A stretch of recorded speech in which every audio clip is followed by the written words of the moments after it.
Close the bra. A pre ženy je ťažké si zapnúť podprsenku. At the end, we need to recognize possibilities of treating painful shoulders. V konečnom dôsledku ale musíme zobrať do úvahy, že aké sú vôbec naše možnosti toto zamrznuté rameno ošetriť. Our possibilities are around pain. Naše možnosti sa pohybujú niekde okolo bolesti, akoby pracovať s tou bolesťou. But there is a lack of effectiveness when we are thinking about range of motion. Ale nebude tam asi dostatočný efekt, ktorý by nejakým spôsobom ovplyvnil ten rozsah pohybu. So generally, if you get like maybe 120 degrees of flexion. Čiže keď vo všeobecnosti máte možnosť ísť do nejakých 120 stupňov vo flexii. And I think that it's quite good. A mám pocit, že je to dosť dobré. But don't expect that you will get like 175. Ale nemôžete očakávať, že potom o ošetrení dostanete, že 175 stupňov. You will reduce pain from 10 to maybe 1 or 0. Že bolesť viete znížiť na 1 až takmer 0. So the patient will come after therapy and he will describe, the range of motion is the same, but I can sleep as you mentioned. Čiže ten pacient bude o terapii hovoriť, že super, že po terapii síce ako nezdvihnem tú ruku oveľa vyššie, ale aspoň sa môžem vyspať, lebo ma to už neboli. And I don't use painkillers. A nepoužívam na to lieky proti bolesti. Maybe 1 per 2 weeks. Možno tak 1 za 2 týždne. Maybe when I overload the shoulder. Alebo vtedy, keď si to rameno preťažím, tak si musím dať. This frozen shoulder and painful shoulder syndrome generally is not too much recognized why it appears. Nie je úplne jasné, prečo sa toto zmrznuté rameno objavuje. Sometimes it's after just normal, I don't know, grabbing some things from the washing machine and after some, I don't know, cleaning the window. Niekedy sa to stáva po úplne obyčajných úkonoch ako vykladanie umývačky alebo umývanie okien. Sometimes it's because of some falling down or something. There could be some injury, but it's not necessary to create painful shoulder syndrome. Že niekedy sa to stane aj po úraze, ale nie sú na to nutné úrazy, aby sa nám to rameno zamrazilo, aby došlo k tomu syndromu. Čo je opisované v článkoch? It described that there is some connections like this migraine. It's connection probably with hormones, and probably it's why the women win this exercise, win these competitions. Články, nerozumiem. When we compare women and men, it's much often in women. Že keď porovnávame mužov a ženy, tak oveľa častejšie sa to vyskytuje u žien. So the winner is ladies. Čiže ženy sú víťazkami tejto súťaže. There is also quite detailed the age. Dosť jasným ukazovateľom je aj vek. In which it appears. Kedy sa to zvykne objaviť, toto zamrznuté rameno. The most often it's around 50. Veľmi často je to niekde okolo 50-ky. Why? Because hormones are... Prečo? Lebo sa tam menia hormóny kvôli menopauze a sú v nerovnováhe.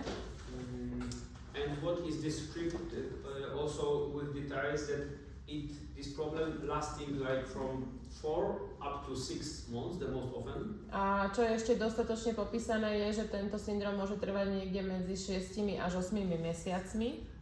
And around like the 7, 8, 9 months that appears from the start of the problems. A niekde po 7, 8, 9 mesiacoch od začiatku bolesti alebo problémov appears another inflammation process and refroze this shoulder. Sa stáva, že sa znova objaví zápalový proces a znova to rameno zamrzne. Not refroze. Refroze, že sa odmrazí, že sa rozhýbe. So normally I cooperate with my patient that if it's painful, you need to come to me to reduce the pain. Čiže s mojimi pacientami komunikujem štýlom, že ak vás to bolí, príďte ku mne, znížime tú bolesť. If it will be again painful after, I don't know, 2 months, come to me again. Ak sa to objaví znova o 2 mesiace, prídite znova. Budeme pracovať s tou bolesťou. But really good advice is when you will observe that this range of motion is a little bit better and better, in this period come to me. Ale je tam ešte inštrukcia, že ak si ten človek všimne, že v nejakej fáze sa ten rozsah pohybu mierne zlepšil, tak tá inštrukcia je, že príďte ku mne znova zrovna vtedy. Yeah, to a little bit to reduce all tensions around, to get as much as possible to be like an original was.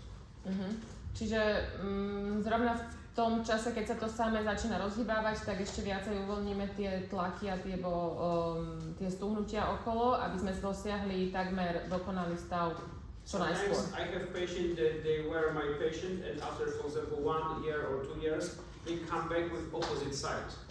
Stáva sa mi, že pacienti prichádzajú znova o rok až o 2 roky s tým istým problémom na druhej strane. What can I observe also is that often after this frozen shoulder is a lack of full range of motion. Čo si ešte všímam je, že po tejto epizóde zamrznutého ramena tam už nikdy nedosiahneme ten pôvodný rozsah pohybu. It looks like maybe a lack of 10, maybe 20 degrees of motion. Že tam bude chýbať tak 10 až 20 stupňov k tomu úplnému rozsahu. It's nice to show some exercises for the patient or to give him advice where she should go. Potom dávam pacientom nejaké cvičenia alebo im odporúčam, že kam by s tým mohli ešte ísť.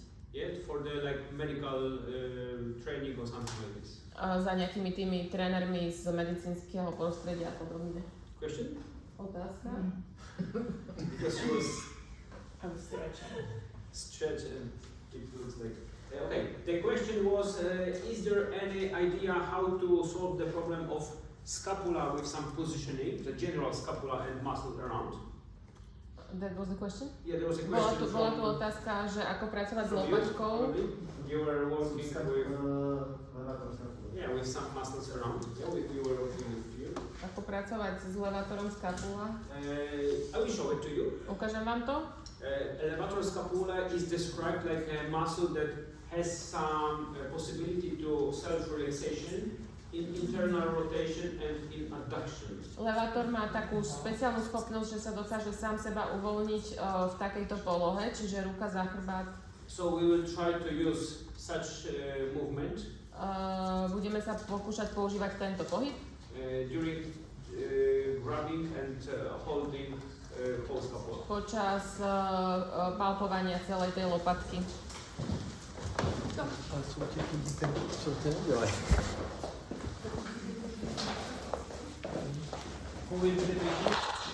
Kto bude pacient? Yeah. Like a donkey from the Shrek, no. Take it. Do you have any problem left or right? So lay down on your left. Máte nejaký problém napravo naľavo, tak si ľahni naľavo. Budem. And move to my direction. A poď ku mne bližšie. Yeah. And I need my patient on the side. Potrebujem pacienta na ležiaceho na boku. Side means that hip is over hip and shoulder is over shoulder. Na boku znamená, že je plece nad plecom a bedro nad bedrom. So lateral, it doesn't matter. It doesn't mean like this. Na boku neznamená takto, že je to vykrivené. Maybe move it to the forward. It's not also lateral position. Ani takto, toto tiež nie je laterálna So you need pozícia. to. When she is on side, Keď je na boku, be careful about cushion because it could be unstable. dávajte si pozor na stôl, lebo môže byť v tomto prípade nevyvážený. Stay really close to the patient. Stojíte naozaj blízko pri pacientovi. Remember about social behavior. Správajte sa slušne.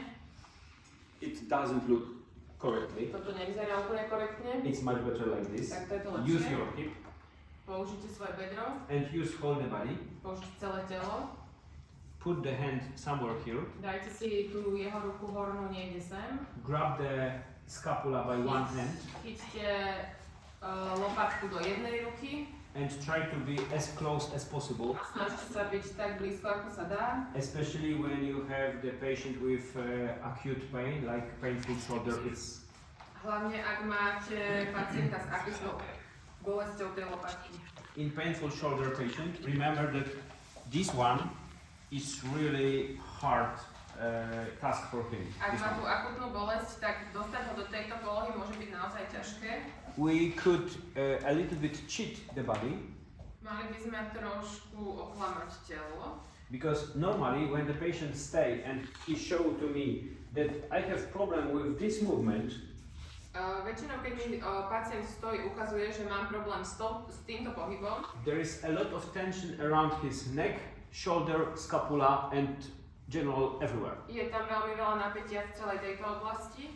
But when the patient is relaxed, ale keď je pacient uvoľnený, and gravity relaxed me all these muscles, a gravitácia mi uvoľní všetky tieto svaly, it's really easy to elevate the shoulder. Je to relatívne jednoduché to rameno zdvihnúť. It's easy to move it, to shift it to the dorsal. Je jednoduché ho šmyknúť trošku do dorsalu. To the front and everywhere. Alebo dopredu, alebo hocikam. And if you have some idea and you can observe during observation, the scapula is stuck during abduction. A keď si počas toho pozorovania pacienta na začiatku všimnem, že tá skapula je zablokovaná, keď dvíha ruku. Or if you have a patient like you, that there was a pain in the region over the crest of scapula, so we suspect that maybe it's supraspinatus. Alebo máme pacienta, ktorý indikoval tú bolesť vlastne nad tou kristou skapuly, čiže niekde v oblasti spinatu. Supraspinatus. Yeah. Grab the problematic area. It could be the shoulder generally and scapula.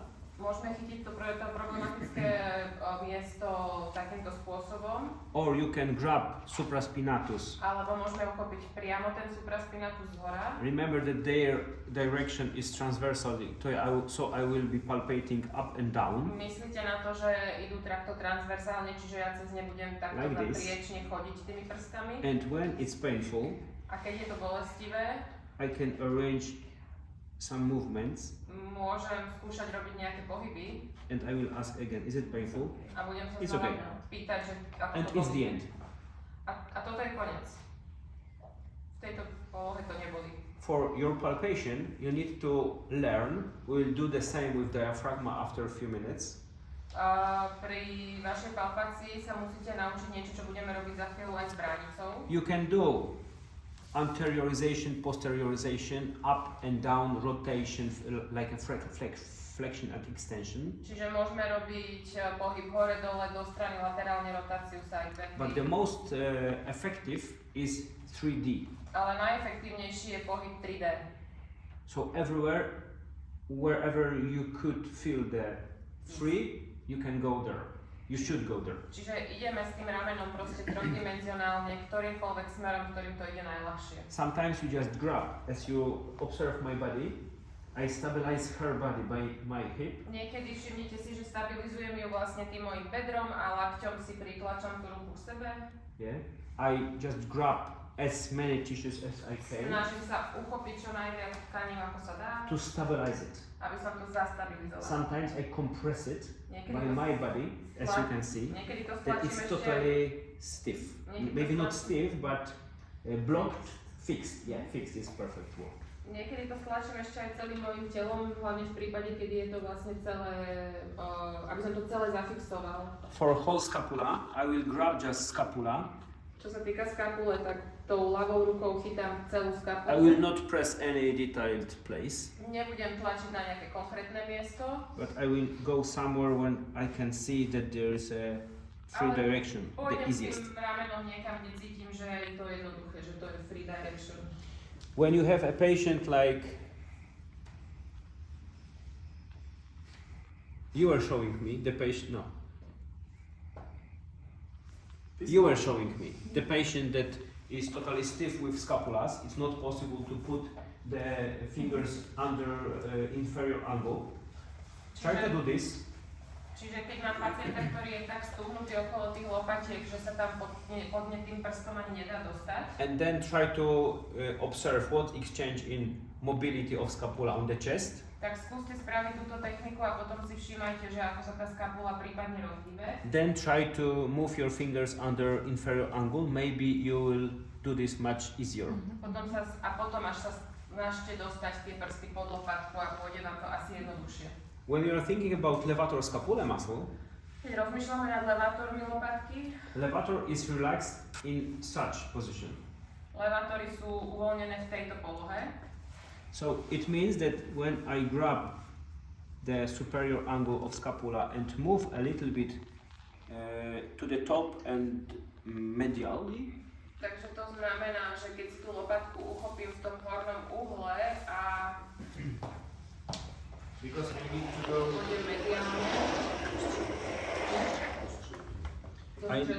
I need to go up and medially. Potrebujem ísť hore a k stredu tela. Because dorsal tuberculous of first four vertebrae is an insertion of it. Pretože sa to vlastne upína na tie tuberkuly tých štyroch stavcov. So it goes like this. Čiže to ide takto. So I need to go there. Čiže potrebujem ísť smerom k tomu. Find where is the tension. Nájsť, kde je tam ten tlak. And napätie. Positioning by hand. A uložím si to vlastne tou rukou. So if it's painful,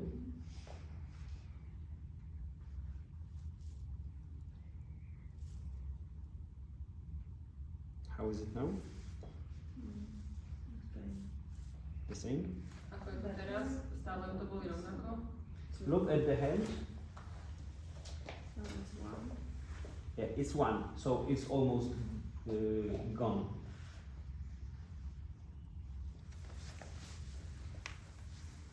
And I'm looking for 3D, probably it's now. It's 0 and I wait like half a minute, maybe minute. Čiže nájdem miesto, kde mi pacient hovorí, že tá bolesť takmer zmizla, zostávam tam 30. When you will observe my fingers, keď si všimnete moje ruky, prsty, on the left na ľavej hand, strane, na ľavej ruke, you will see that I compress it still. uvidíte, že ich vlastne stále Look at my nail. Pozrite sa na moje nechty. Yeah, my middle finger compressed still. Čiže How is it môj now? stredný prst stále tlačí do toho okay? miesta.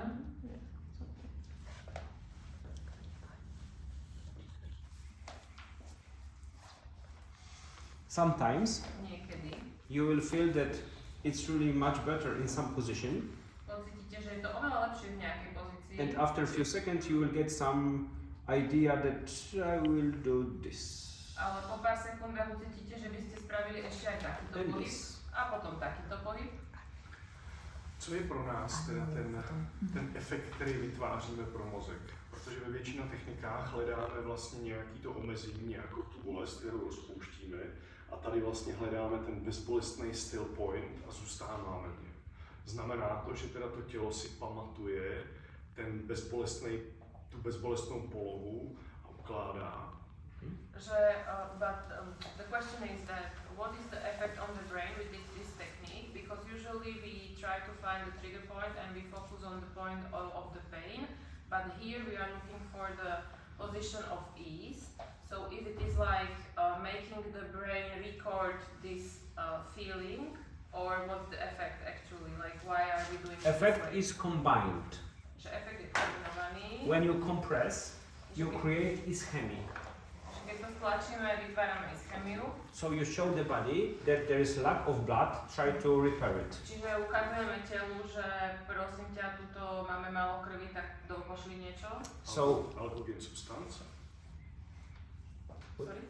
Alkogenní substance. Alkogen substances. Yeah, everything. That we just create next portion, better portion of oxygen, some glucose, or magnesium, everything. Lepšia dodávka všetkých tých látok, You provoke also better filtration when we are thinking about the blood need to come back from these tensed tissues. Čiže vzniká tam aj ten odpad, že vlastne keďže to stlačím, tak pripomínam, že treba to aj vyčistiť. And when you provoke better circulation in veins, A keď tam dochádza k lepšej cirkulácii v žilách, in veins, we suspect that przypuszczamy?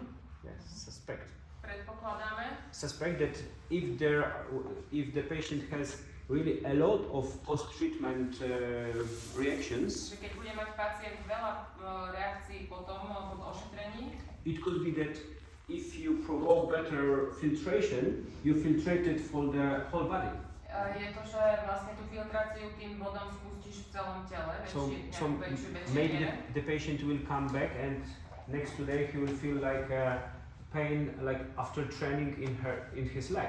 Takže pacient niekedy po tom ošetrení príde a povie, že sa cíti, aký by mal svalovicu na stehnách. And you did only shoulder, neck and A my sme maybe pritom, 10 muscles. my sme pritom pracovali len na nejakých 10 svaloch v okolí toho ramena. But we didn't do anything about femur and the reaction are there. A pritom sme nerobili nič na femure a registrujeme reakcie aj tam. And it's because of ischemia.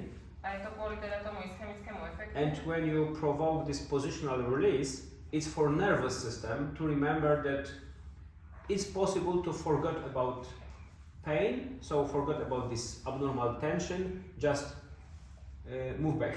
Čiže keď robíme tento treatment, tak vlastne So tomu mozgu dávame informáciu, že môžeš zabudnúť na to, že tam máš robiť tú tenziu, to napätie. So the sensitivity of this region will be much less. A tá citlivosť toho regiónu bude potom nižšia. We can say we make desensitivation. Yeah, we could call it like this. Môžeme to nazvať znecitlivovanie alebo desensitivizácia. And we need to imagine that the patient will stand, the gravity will pull it down, and if it's desensitization, desensitized, it will be normal reaction that okay, I'm standing. I don't need this. Pacient sa potom postaví a tým, že my sme to vlastne Safe protection. znecitlivili, tak on už tá gravitácia na to nepôsobí, takže teraz to musím zase ochrániť a stiahnuť. Sometimes it's like a memory of body, like you know that Niekedy je to taká telová pamäť, it was some injury, I just get some compensation of this injury. že mal som nejaké zranenie a teraz kompenzujem to zranenie. And after this, the injury just gone, but compensation process is still going. A to zranenie už síce odišlo, ale moje telo ďalej kompenzuje. So you need to reset the system and desensitize it of this Musíme zresetovať region. ten systém a tú oblasť vlastne desenzitivizovať. Můžeme teda říct, že ta desensitivizace znamená v tomto případě, že to držím tu půl minutu, Ano. nebo cítím, až se mi to monitoring ten release. There are two suggestions. One of these is it could be the best solution to wait to reaction like a releasing or vibrating or something like this. But sometimes you can't feel it. Čiže možnosti máme dve. Môžeme čakať, až kým neucítime to uvoľnenie, ale nie vždy ho budeš cítiť. And in some books for positional releasing, there is description that if you don't feel it, you need to wait like around 1 minute, plus minus. One authors describe that it should be 1.5 minutes. Another described that it should be, this effect should be up to 1 minute. A niekedy sa môžeš orientovať aj podľa tých akože inštrukcií z kníh, kde hovoria o tom, že máš zostať 30 sekúnd, niekde minútu. And minute Alebo minútu a pol. So try to do something generally for the shoulder, or you can just find some fibers that are really tense. Čiže skúsime nájsť tie vlákna, ktoré sú naozaj na napätí. You can choose the levator scapula also. Môžete si vybrať aj tie levátory lopatky. If you would like to be precise, Ak chcete byť you úplne presný, you can use this fascial tension test môžete použiť aj tento fasciálny test napäťový, to compare aby ste si porovnali, if it's supra infraspinatus or supra and infraspinatus. Či je to teda problém na infra alebo supraspinate? Yeah, I said infra, it was supra. Not the here. So you can compare it with the levator of scapula. Že môžete ten supraspinatus porovnať s tým levatorom. You can compare it with the trapezius. Môžete to porovnať s trapezom. And you can do the same. A môžete robiť to isté, keď ho nájdete dlhý. It's like a cheating nervous system especially, but also some vessels are cheated. Je to ako snažiť sa oklamať ten nervový systém, ale je to vlastne čo? Vessels, like arteries and veins, they are cheated. Že vlastne sú oklamané tie cievy. Because I show them there is a lack of blood. Lebo ja vlastne dávam najavo, že tu nám chýba krv, pošli viac. So the self-healing means that, okay, we will put you as many blood as you want. Here we go. Čiže to samoliečenie nastáva vtedy, keď sa telo rozhodne, že tam tú krv proste pošle. It could be her reaction yesterday. Môže to byť aj jej reakcia. We just start with nervous system, and autonomic nervous system, as I mentioned, goes together with arteries, and it's why the red color appears in many regions, because it's connected. Yes? Čiže tak ako u lenky, že sa tam objavili tie prekrvené miesta. It makes sense. Thank you. Thank you. So your task is to put your patient on the side, then try to feel your body and be really close to the patient. Try to stabilize it. Think that if it's painful shoulder, if it's lack of gravity, probably it's possible to do this. But by my elbow and hand here, I did it, yeah?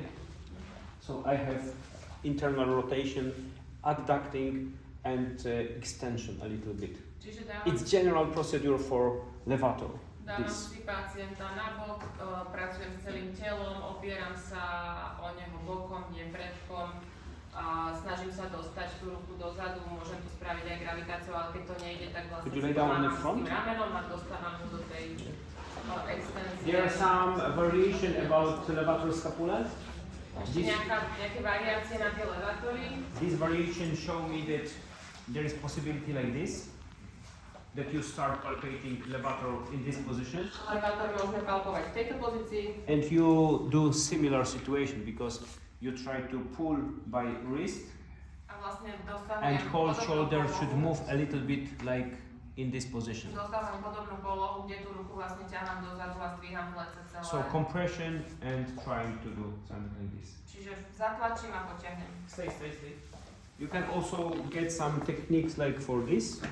Ešte máte na tej techniky aj takýmto spôsobom. If you are lazy. Ak ste leniví, čo ja som. I will try to do this with as less energy